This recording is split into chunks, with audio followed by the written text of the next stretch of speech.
Ayan, mega mega love shoutout po mga kababayan, Luzon, Visayas, Mindanao. Ayan. At saan man kayong sulok ng mundo naroon, 6 million viewers in the house. Mega love shoutout po. At palike and share po ng ating live mga kababayan dahil ako, maganda na naman ang tatalakayin natin ngayong gabing ito. Dahil nga dito sa hindi matigil-tigil, oo, na ginagamit ng propaganda itong ano mga kababayan. Ito pong tawag dito, mga rallyista, okay, na di umano ay inaano daw no, ginagawa na pong ginagamit na ng mga pro Duterte. Ito nakakatawa dito mga kababayan dahil nakitaan na naman nila ng ano po, ng tawag dito, butas itong pangyayaring ito, itong pagtaas ng ano, 'di ba, ng mga bilihin, pagtaas ng mga ng gasolina, 'di ba? Pero alam naman natin mga kababayan, 'di ba? Wait lang share ko lang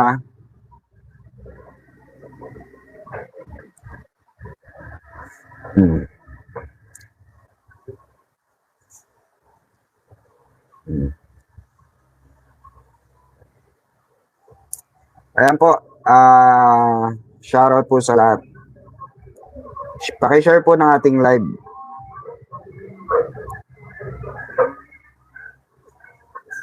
Hmm.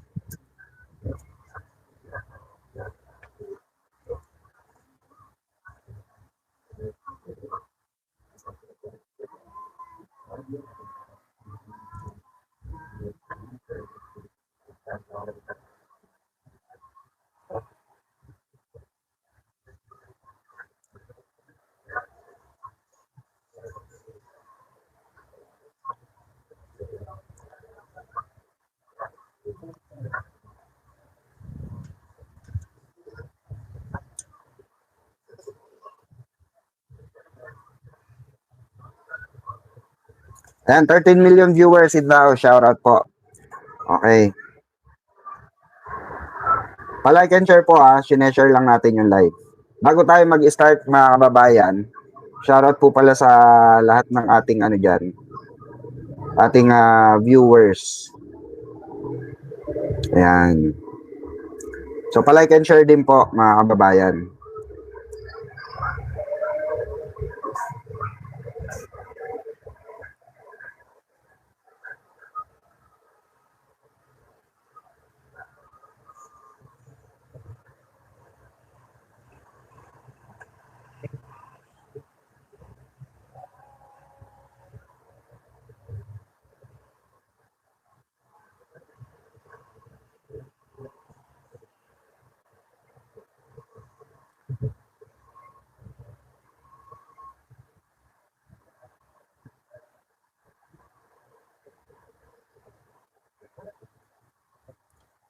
Ah, 24 million viewers. Ayan, pa-like and share lamang po ng ating live. So ito nga mga kababayan, pag-usapan muna natin itong sa rally nga mga kababayan. Ito kasi mga kababayan ko, yung rally na di umano ay kailangan daw pagtuunan ng pansin ng ating mahal na Pangulo ayon sa mga DDS, 'di ba? Ay pansinin sila. Ako para sa akin mga kababayan, naibigay naman ng ating mahal na Pangulo yung karapat-dapat naman para sa kanila, 'di ba? Naibigay po, hindi naman nagdamot ang ating gobyerno para sa kanila.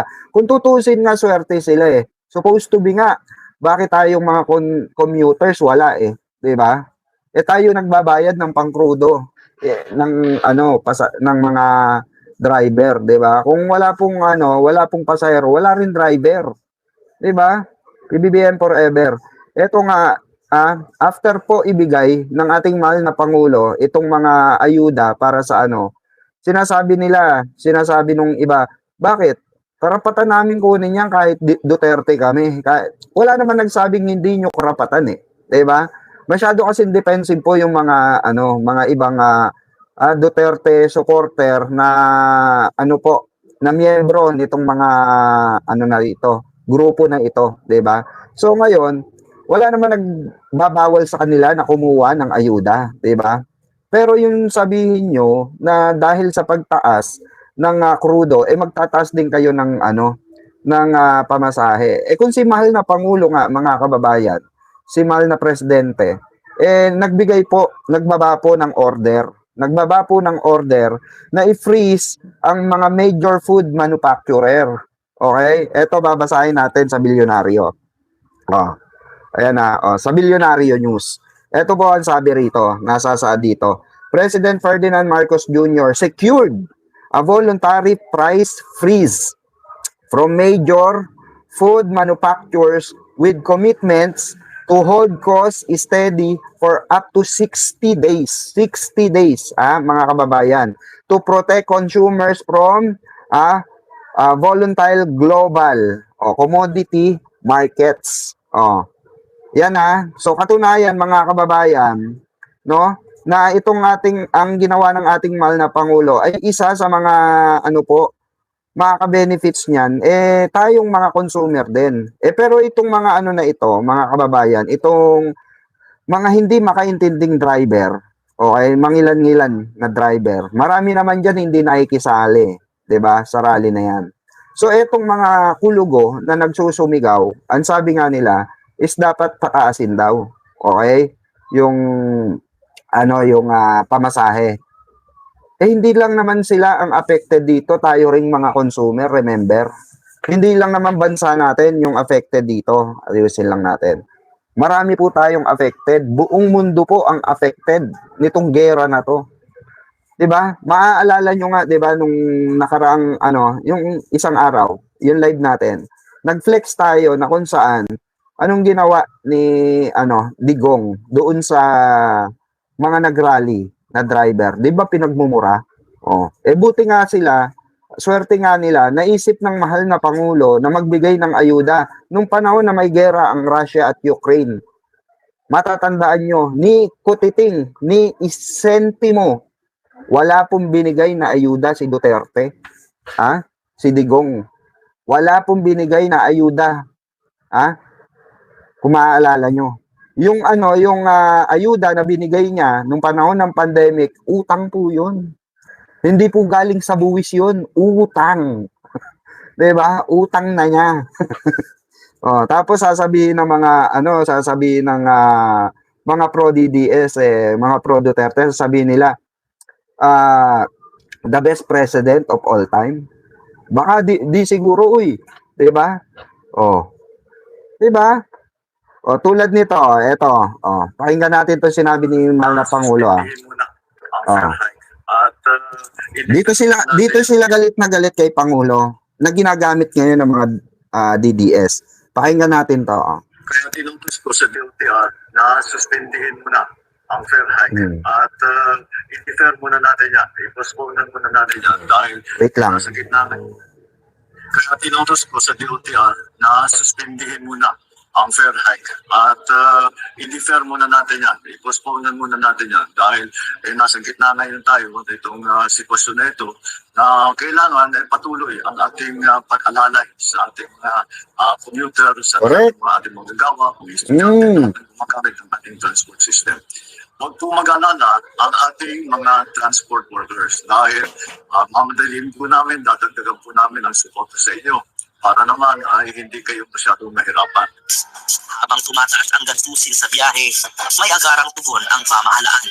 Sa ilalim ni PBBM, may 5,000 pisong cash assistance para sa mga driver na apektado ng oil price shock.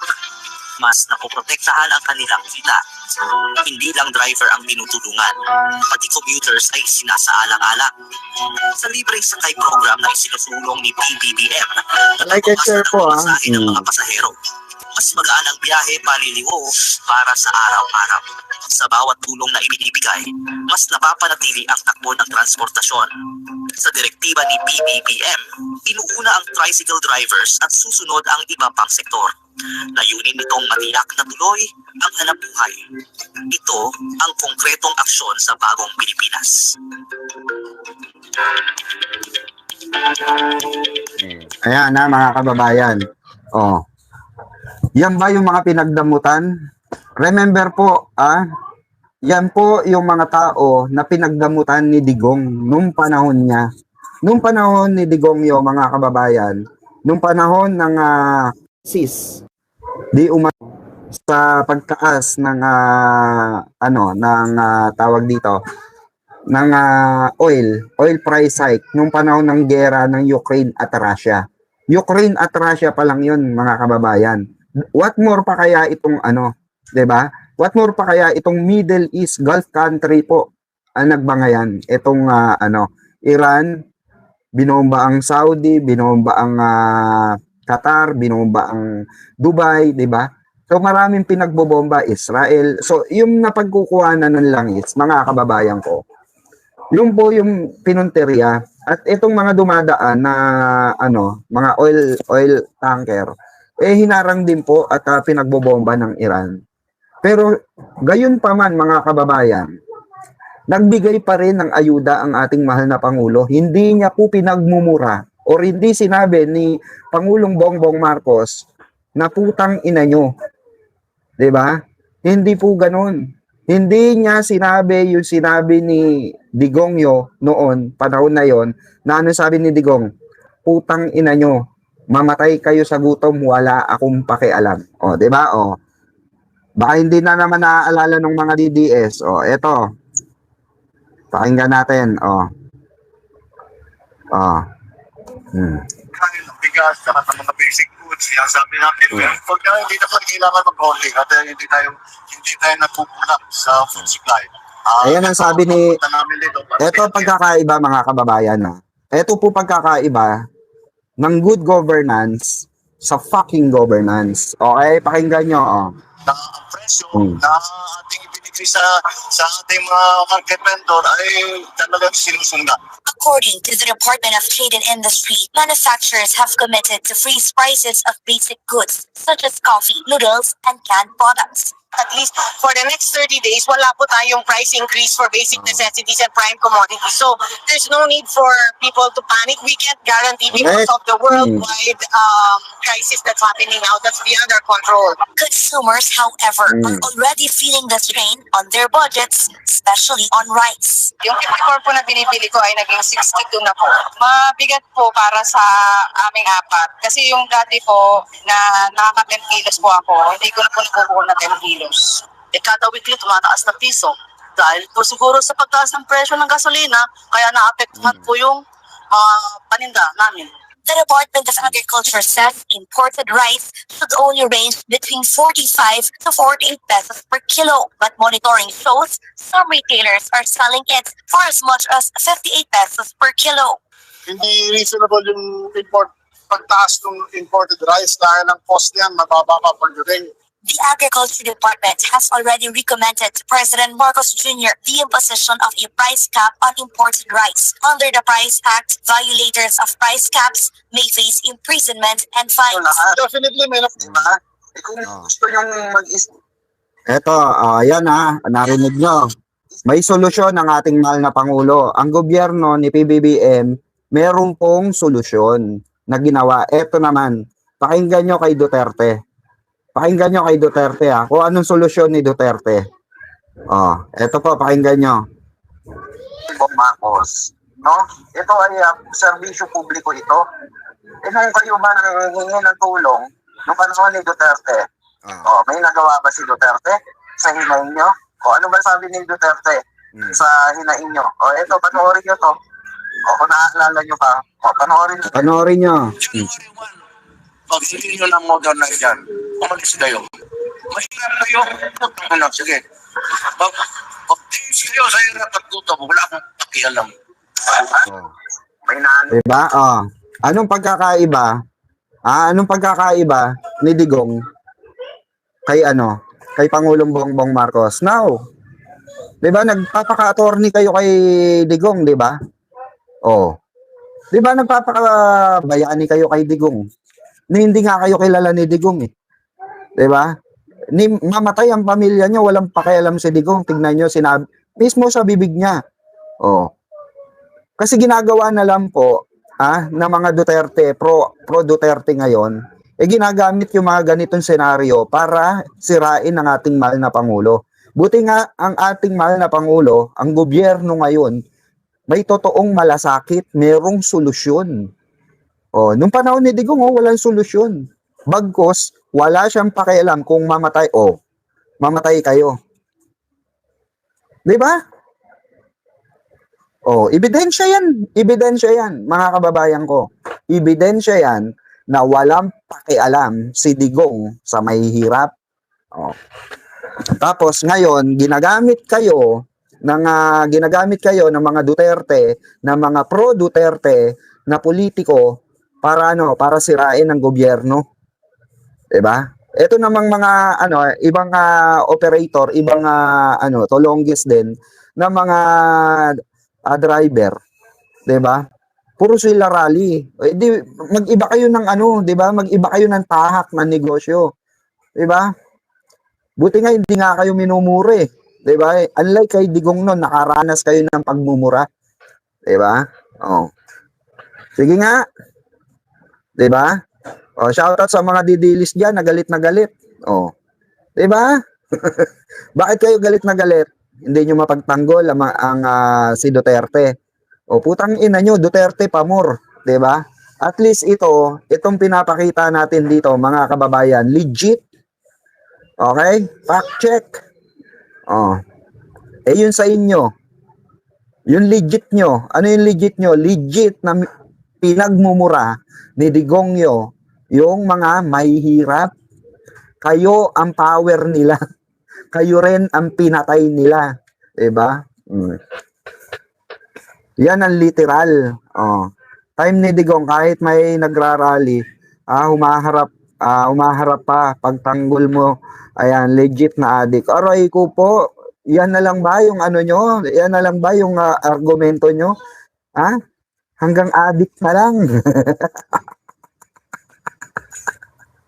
hanggang dyan na lang ang mga kakayanan ninyo. Kawawa naman kayo. Galit na galit yung mga DDS. Wala silang magawa. Nilatagan natin ng ebidensya, mga kababayan. Wala silang magawa. Hindi sila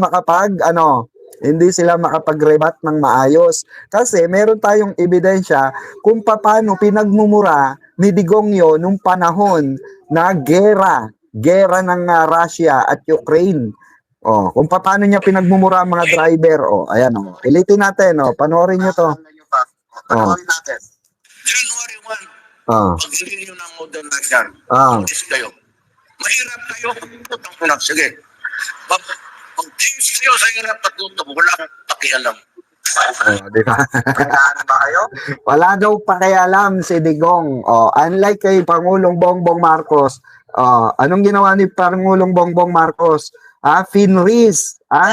Finreeze for 60 days. Ang alin? Yung pagtaas ng bilihin. Para hindi na sumabay sa pagtaas ng ng presyo ng langis, presyo ng krudo. Buti pa ang ating mahal na Pangulo may utak. Si Sara Duterte, asan si Sara Duterte ngayon? Real talk, asan si Sara Duterte ngayon? Asan ang VP Presidente natin? Vice President natin? Nasaan? Vice President ba talaga? Nararamdaman ba natin ang presensya niya sa mga oras na ito? Hindi, di ba? Hindi, di ba? Buti pa nga si Lenny noon nung panahon ni Digongyo, di ba? Walang budget si Lenny. Si VP Lenny Robredo, walang budget. Pero anong ginawa niya? Donation para sa mga nasalanta ng bagyo, naandyan siya. Para sa mga nasalanta ng lindol, naandyan siya. Puta, nung unang lindol dito sa Pilipinas, nasaan? Nanonood ng concert ang VP Sara nyo. Nandun kay Taylor Swift. Mga unggoy. Di ba? Real talk. Yun kasi, nagagalit ang mga DDS, mga kababayan, pag nare-real talk po sila. Di ba? Hirap na hirap silang tanggapin ang katotohanan na kung saan bobo, tanga, inutil yung kanilang vice president. Di ba? Kung gaano katanga at kainutil yung mga supporter ng Duterte na naandito sa live ko, ganun din katanga at kainutil, kabobo, kasiraulo, yung BP nila. Diba? Wala nga magawa sa Pilipinas eh. Oh. Nagtratrabaho ang ating mahal na Pangulo. Asaan ang BP nyo? Putang ina, nasaan? Nandun sa ibang bansa. Nag-aaliw-aliw. Putang ina nyo. Diba? Tapos sasabihin nyo, ano? Sasabihin nyo, Duterte pa rin. Duterte lang ang number 1, mga ulul. Walang ganun. Kathang isip nyo lang yun. Dahil meron tayong mga ebidensya na kung saan, ang inyong vice-presidente, ay malapit ng makulong. Oh. Baka pagsabihin nyo na naman pag nakulong, ilabas nyo yan, king ina nyo, di ba? Kahit anong ngal-ngal nyo sa social media, wala kayong magagawa dahil walang hustisya sa social media, mga ungas, mga unggoy. Kung gusto nyo, magsampa kayo ng kaso na andoon ng hustisya, mga bobo. Palibasa, puro kabobohan ang pinapairal nyo sa mga utak nyo. Simpleng diskusyonan nga, hindi kayo makasabay eh. Anong ibabato nyo? Adik, bangag. Maleta. Pukin ng ina nyo, wala nga mailabas yung 18 Marines na ebidensya regarding kay Pangulong Bongbong Marcos sa kay Senator Sonny Trillanes at dun sa ibang inakusahan nila. Wala nga silang mailabas na ebidensya. Diba? Facts basis tayo rito, mga kababayan. Kayo nga kayong mga pro Duterte, ilang beses ko kayo tinanong, karapat dapat ba yung 1.3 million na halaga ng isang motor sa OBP? Saan gagamitin ng OBP yung 1.3 million na isang motor lang? Nagkakalaga ng 1.3. Sige nga, paki-explain nga. Saan? Diba? Hindi nyo nga masagot-sagot. Kung si Sara nga, hindi nga masagot sa COA yan. Ilan ang attorney yan? 16 ang attorney ni Sara Duterte. Ungas. Pero hindi masagot yung pinababalik ng COA dun sa overprice niya. Pang tricycle 1.3 million, di ba? Hindi masagot yan ng Duterte, kayo pa. Di ba, hindi ako attorney, pero meron akong alam pag facts basis. Meron ako knowledge pagdating sa totoo o hindi. Di ba? Kung ano yung totoo at ano yung hindi. Puta, maniniwala ba ako doon sa sabi-sabi lang? Di ba? O doon sa may ebidensya? Remember po, hindi mai-impeach yung kumag na BP nyo. Yan tarantadang BP nyo, hindi mai-impeach yan kung walang sapat na ebidensya. Diba? Kaya nga sabi ko nga always kung sinasabi sa live ko to, kung meron kayong ebidensya, kahit na sino, diba? Kahit sila Mike Defensor na diba, puro ngal-ngal lang, puro ingay lang ang mga hindot. Ang mga hinayupa. Puro ngal-ngal lang sa social media. Pa-interview lang. Diba? Wala silang magawa kasi wala silang ebidensya. Kaya basag sila kay Atty. Claire Castro. Pakinggan natin si Yusek Claire. Pakinggan natin.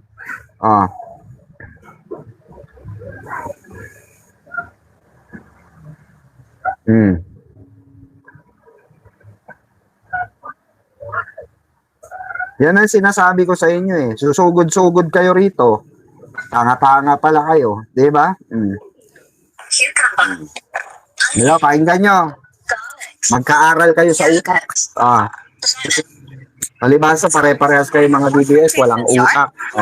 Press Officer Undersecretary Claire Castro, si Vice President Sara Duterte sa isang debate. Pinatigot din ito si Vice Sara at kinumpara pa sa nagaang gise. Ay, basahan muna niya ako. Okay lang sa atin. Up for a debate si Palace Press Officer Claire Castro laban kay Vice President Sara Duterte ayon sa kanyang personal vlog. KBP Sara? Mukhang nga hindi lalaban dito kay kay Lovely. Sa akin pa kaya? Ah, Or anytime, basta hamunin niya ako, okay lang sa atin. Walang problema. Diba? Usap kami. Anong plano mo sa pagiging presidente mo? At tatanungin ko siya, bakit ka laging fake news? Ganon. oh, Binitawan totoo ito naman. ni Castro sa gitna ng pahayag ng political commentator na si Lovely Granada na ayaw niya makipagdebate sa Duterte supporters dahil ang bise lang ang gusto niyang harapin. Pero kung kay Granada daw ay hindi sisipot ang bise, paano pa raw kaya kung siya ang makakatalo nito? Sa panayam ni Granada sa The Spokes ng Billionaire News Channel, nanindigan ito na hindi niya kailangan ng posisyon para debatihin na bise dahil isa siyang Pilipinong pinagsisilbihan ni Vice President Sara Duterte. Correct. Are you ready? Let's say someone challenges to a debate. Are you willing to debate with the DDS? No, I'm only willing to debate with VP Sara Duterte. Wow. Bahagyang sumang-ayon din si Castro sa isang comment na tila talo raw sila ni Granada kung murahan, patayan at nakawan-umano ang labanan. Suko ako doon. Pagkamurahan. Pag murahan na. Mukhang wala ring laban si Lovely sa murahan. At wala rin tayong panalo kapag paramihan ng assassin dahil wala tayo, zero tayo doon. Sinusugan din ni Castro ang pahayag ng Malacanang na hindi pagtulong ng bise sa gobyerno sa kabila ng lahat sabon. ng nalalaman nito mula sa pagpapababa ng presyo ng bigas hanggang sa preparasyon sa epekto ng giyera sa Iran. Makasarili kung tawagin ni Castro ang vice-presidente at naikumpara pa kay Naga City Mayor and former Vice Yun ang President sinasabi Lenny Robredo. natin. Kung bakit sasabi ko selfish, unang-una, sabi niya marami siya alam, di ba? Oh, Hindi sa Pangulo, correct. magtrabaho ka pa rin. Kahit kaaway mo ang Pangulo, bakit si VP Lenny at that time, Correct. hindi naaway siya ni Pangulo Duterte. Yun ang Nagtatrabaho siya. pinupunto natin. Pero sa ibang programa. Correct. Di ba? Oh, Kahit ang liit ang budget niya, wala pa siyang confidential funds noon. correct. Hindi raw papasinin ng kampo ng bise ang pahayag ni Castro. Hindi mo Naman din ang Palace Press hindi talaga papansinin mga kababayan ni Sara Lustay itong pahayag nitong mga ni Yuse Claire. Alam niyo kung bakit? Pahiya eh. Sunog na sunog. Durog. Di ba? Sunog na sunog. Durog pa. Durog na durog ang pagkatao ni Sara Duterte sa pahayag ni Yuse Claire. Yun yung sinasabi ko mga kababayan. King ina, si BP Lenny, apakaliit ng budget, wala pang confidential fund na overprice yung mga binibili sa OBP. Oh. Unlike kay Sara na always nagre-request, taon-taon may request ng confidential fund. Saan ka dun? Tinanggal na nga siya sa DepEd. Oh, di ba tinanggal na siya sa DepEd? Gumawa pa rin ng kapamaraanan para magka-budget ang tarantana. Noon niliquidate sa COA, nabisto ang walang niya, 'di ba? Na overprice yung kanyang mga yung mga kanyang pinamili sa OBP. Kaya nga sabi ko, tayo na sinong makakapagsabi ni kahit isang DDS kung saan gagamitin yung nagkakahalaga na 1.3 million pesos na motor, isang motor lang. 19 na piraso ang nilabas ng COA na na-audit, na pinasa ng Office of the Vice President. 19 piraso 19 piraso po mga kababayan. Ang gada isa ay nagkakahalaga ng 1.3 million pesos. Ducati ang puta. Imagine niyo, sige, sinong DDS dito ang makakapagsabi saan gagamitin yung ganung kalaking halaga ng isang motor na sports na isang tawag dito, pangarerang motor. Sige nga, bakit kailangan ng pangarerang motor ng OBP? Saan gagamitin yon? Emergency? Ganon? Hindi nga, si Sara Duterte nga, hindi masagot. Okay nang ina nyo, kayo pa. Aasa pa ba kami sa inyo? Mga bobo nga kayo. Tanga nga kayong mga DDS kayo. Ang alam nyo lang, basta Duterte kami. King ina nyo. mga hindot, di ba? Tuloy natin. City Representative sa Toby Chanco, kaugnay ng umano'y ikatakatakang pahayag nito, napapanagutin ng bise ang mga kurakot kapag nanuklok ito sa pwesto. So, ang lang ginagawa si Vice Presidente doon sa ghost projects ng kanyang ama, hindi tayo maniniwala kay Congressman Toby Tiangco. Siya ay isang mapanlinlang. Patunayan niya yan. Toby Tiangco, patunayan mo yan. Hindi raw kasi kailangan maging presidente para maghain ng kaso. Kaya hanggat walang napapanagot sa ghost project sa ilalim ng Duterte administration doon, mapanlin lang umano si Congressman Tiangco. Sagot naman ni Tiangco sa PNC, tila kalaban ang turing ni Castro sa mga taong iba ang opinyon. At kaya nga raw inihain niya ang resolusyong humihiling ng expedited impeachment resolution ay para matumbok na ang investigasyon laban sa Vice. Ang krisis ng sumisilip na petrolyo raw ang importante kay Tiangco at hindi ang usaping politika. Pero paninindigan nito, hindi siya DDS. See you later. See you in Papunta pa lang si Toby Tiangco doon, mga kababayan. Papunta pa lang siya doon. Hindi pa siya DDS, papunta pa lang. Depende. Depende sa taas ng taas ng survey ni Sara Duterte sa 2027. Diyan siya babase. Pag nakita niya mataas na sa survey si Sara Duterte at nangunguna, sigurado yan. Sasabihin na niyan, dati pa naman saludo ko kay Duterte. Saludo ko kay Pangulong PRRD. Gaganon yan. Kaya nga tama yung sinabi ni Jose Claire. Ang tao na yan ay mapanlin lang. Mapanlin lang. Pero hindi tayo galit kay Toby Tiangco, 'di ba?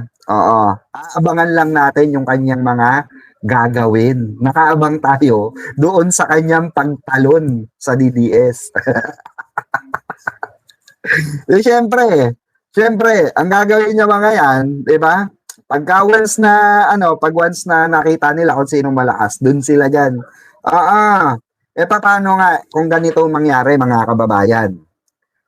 In-announce ng mahal na Pangulo na susuportahan niya si Madam Leni Robredo at Risa Ontiveros. Tapos na boxing. 'Di ba? Tapos na boxing, mga kababayan. Magsasama ang loyalista, pinklawan, ilan na lang ba Ilan na lang ba ang mga pro Duterte? Karamihan sa pro Duterte bumabaliktad na. Paano natin nasabi, mga kababayan? Paano po natin nasabi? Pakinggan nyo to. Pakinggan nyo to, Ano po ang hatol mo pagdating sa Sir, anong hatol mo sa kanya sa impeachment? Guilty or not guilty? Ito, wait lang. Anong usaping impeachment?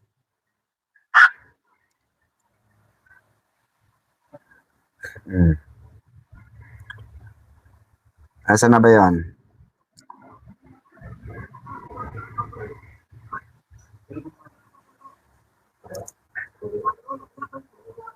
Ito, viral to isa na to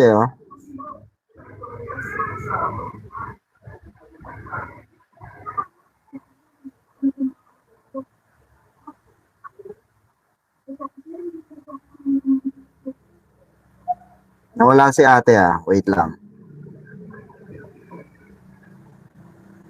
Ito ba yan? Anong hatol mo sa kanya sa impeachment? Guilty or not guilty? Not guilty. Bakit po not guilty? Kasi wala namang katotohanan yung mga Sir, ano hatol mo sa kanya sa impeachment? Guilty or not guilty? Sir, ano hatol mo sa kanya ano hatol mo sa kanya? Sir, ano hatol mo sa kanya sa impeachment?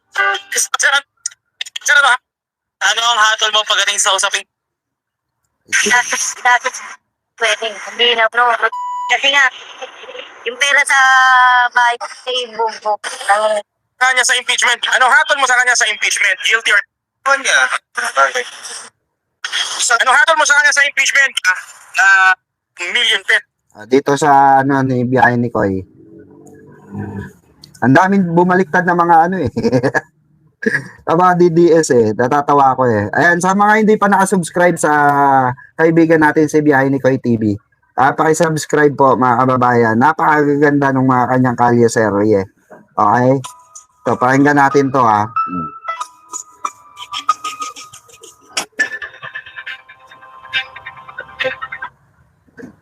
Ito, nasa na ba yun si ate?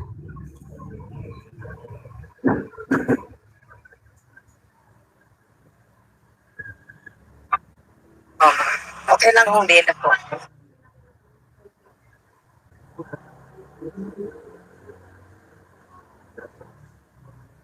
Palayo isa.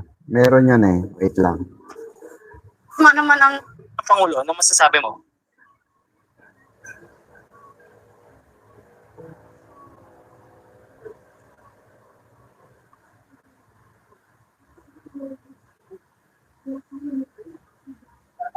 Bukas pa ako magkakalya serye eh. Magkakalya survey tayo bukas mga kababayan. Pahiyakin ulit natin ang mga DDS. Kasi ko to. Marami sa kanyang issue. Para sa iba. Dapat po ba siya magpaliwanag pagdating sa usapin ng confidential funds? Opo. Dito. Mga interview, short survey lang po. Yung ano, yung hinahanap ko yung DDS na bumaliktad eh. May DDS kasi yung bumaliktad. Nawala na Ano po siyang pangulo? Magkakaroon po sa inyo lahat. Nandito naman po ang inyong Vengador. Ang buwebe. What's up mga kapatid? Welcome back to my YouTube channel.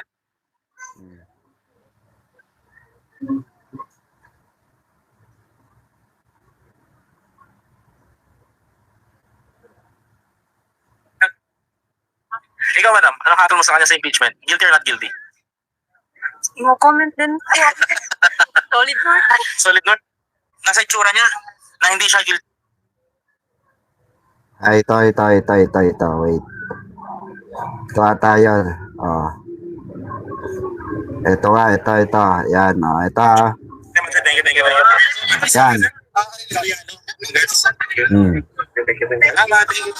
Pakinggan nyo difference ng may utak sa walang utak. Pakinggan nyo ito, tingnan nyo kung kumpara natin yung bata sa matanda.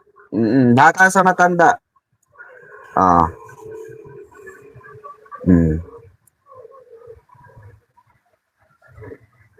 Wait lang. Tatapos Gusto nila. ano mo sa kanya sa impeachment? Okay lang, sama kayo sa vlog. Okay. Yan. Okay lang. Itatanong lang ako. Short question lang, short question. Itatanong lang. Pakinggan nyo Itatanong lang ako ito. Sir, ano hatol mo sa kanya sa impeachment? Guilty or not guilty? Ay, guilty. Bakit? Guilty or not guilty? Guilty. Bakit may ba guilty? Kasi unang-una, tawag Bata dito, yan, ha? balikan naman natin yung mga nangyari at pinagagawa niya noon. Tawag dito, syempre papabawa ko na lang yung sagot. Tawag dito, pondo ng bayan. Ngayon, iisip tama. mo na maigi yung halaga mismo na nagamit niya. Ang bilis mawala, tapos wala siya maipakita kung saan ginamit. Di ba? Una doon, ang problem agad is transparency. Kung baga ba tawag dito, clear, Yung bata alam ang salitang transparency. Kayo mga Duterte supporter, alam nyo salitang transparency? Di ba hindi? kung saan napunta yung pera ng bayan. Hindi niya yung pera yun eh. Pera yun ng bayan. Ngayon, Correct. kahit na sabihin niya kahit yan puro sabihin niya palagi na ginamit niya para dito, para sa edukasyon, kung wala siya maipakita na kahit resibo man lang noon, ibig sabihin na may pagkakamali sa kanya o may problema. May anomalya. So, feel ko guilty siya kasi lalo na kapag pinapatawag siya, usually hindi nga siya nagpapakita eh. Tapos kung magpapakita man siya, walang connecta sa sa paghinga. Alam nyo ba sa FB mga kababayan, itong bata na to, hindi lang itong bata na to ang nagtre-trending ngayon sa FB at may mga million views na. Maging yung in-interview ni Biyahe ni Koy TV na na batang babae, siya din po, yung batang babae rin na yon ay meron ng kasalukuyang 5 million views in counting. Okay?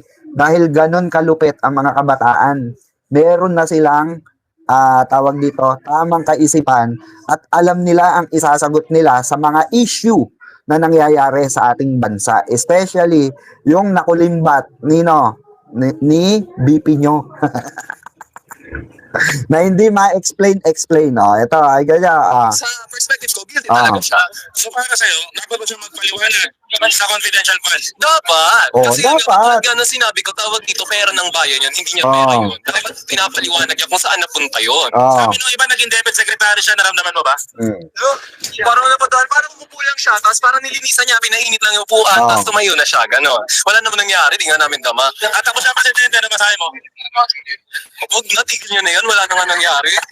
Feel ko, kasi syempre, papapanood niya man to, feel ko kasi kung gagawin niya yun, tawag dito, parang wala namang mangyayari. Kung gusto niya tumakbo, dapat may patunayan mo na siya, hindi yung puro salita, tapos gumagawa lang siya ng skandalo sa kung saan siya papunta. Tapos ang hilig niya bumiyahe sa iba't ibang lugar, wala nga siya nagagawa dito. Sorry. Tanga-tanga daw BP niya, sabi ng mga kabataan. DDS pa mo. Mamaya mag-play tayo yung usually sagot ng mga DDS. Sige. Freedom of expression. Yun nga yung napapansin ko kasi tawag dito, alam mo yung wala naman siya nagagawa. Nanahimik mga DDS, Kasi tatakbo siyang presidente, anong gagawin niya? Dadalhin niya sa biyahe yung Pilipinas, ikot-ikot tayo all around the world, ganun. Hindi. May patunayan mo na siya. Correct. Maraming salamat po. Thank you very much. Thank you. Ano school ka, sir? Arellano. Congrats. Salamat. Ikaw, te. Buti pa yung mga batang bagong botante ngayon, mga kababayan, alam yung kanilang sinasabi. Alam yung kanilang sinasagot sa mga issue na kinakaharap ng ating pamahalaan ngayon, no, regarding sa mga matitinding corruption, 'di ba? Alam nila, updated sila up to now. Alam nila kung paano, no, sasagutin ng mga kabataan itong ganitong mga klase ng issue. Kung yung mga kabataan nga nakakasagot ng ganito, bakit yung mga DDS hindi makasagot ng ganito? Watch this. Ayan. Okay lang ba? Opo. Anong hatol mo sa kanya sa impeachment? Guilty or not guilty? Not guilty. Bakit not guilty? Yung wala naman siyang ginagawa dito. Wala naman siyang kaso dito. Tsaka wala naman siyang ginagawa dito sa Pilipinas. Wala naman siyang ninanakaw. Ayan narinig nyo. Sabi ni ate dito, okay, not guilty daw para sa kanya si Sara dahil wala naman daw ninanakaw, wala naman daw ginagawa, wala naman daw kaso. Eto, pakinggan nyo. Hindi po ba pagnanakaw yung hindi niya pagpapaliwanag kung saan napunta ang confidential fund? Pagnanakaw din po.